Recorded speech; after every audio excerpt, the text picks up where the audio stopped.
दुनिया भर में माह रमज़ान जलवे फ़गन है और मुसलमान जहाँ कहीं भी हैं इस मुबारक महीने को अकीदत व एहतराम से मनाते हैं। माह रमज़ान इस्लामी कैलेंडर का 9वां महीना है और रवायत के मुताबिक अल्लाह ताला ने इसी महीने में कुरान नाज़िल किया है। हमारे मालिक और परवरदिगार ने हमारे लिए रमज़ान को तामीर बसीरत करने और ढेरों खैर व बरकत समेटने का महीना बनाया है।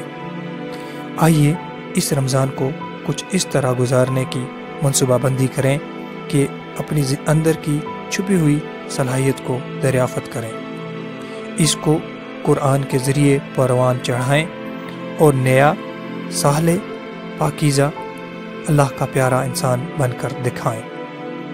आइए इस रमज़ान का इस्तकबाल करें जैसा कि इस माज़ज़ मेहमान का हक है।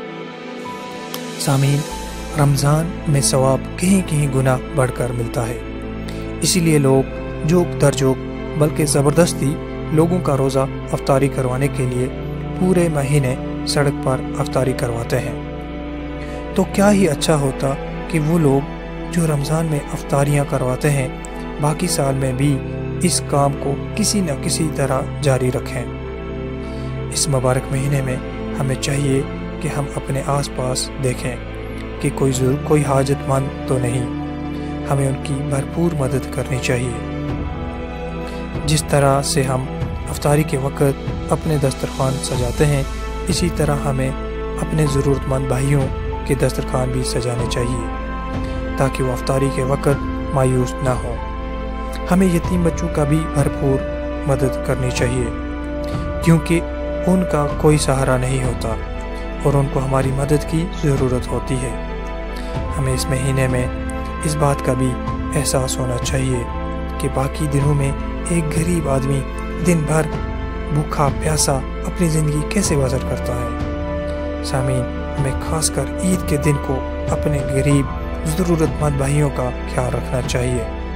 कहते हैं ना, ईद तो बच्चों की होती है और वाकई में बच्चे ही इस दिन सबसे ज़्यादा खुश और मसरूफ़ होते हैं, लेकिन हमारे आसपास ऐसे बच्चे भी होते हैं जैसे कि उनकी ज़िंदगी में ईद आती ही नहीं है। वो अपने इर्द गिर्द मौजूद रौनक और ज़िंदगी से बेनियाज होते हैं। ऐसे बच्चों को अगर वक़्त पर मदद मिल जाए तो वो भी अपनी ईद अच्छे से गुजार सकेंगे। इस महीने में हमें इस बात का एहसास भी होना चाहिए कि हमारे समाज में अमीर और गरीब में कितना फ़र्क है। हमें इस बात का भी एहसास होना चाहिए कि एक गरीब आदमी अपने अयाल को पालने के लिए कितनी मुश्किलों का सामना करना पड़ता है। सामीन, ये था माह रमज़ान के बारे में। मैं हूँ आपका दोस्त जवान।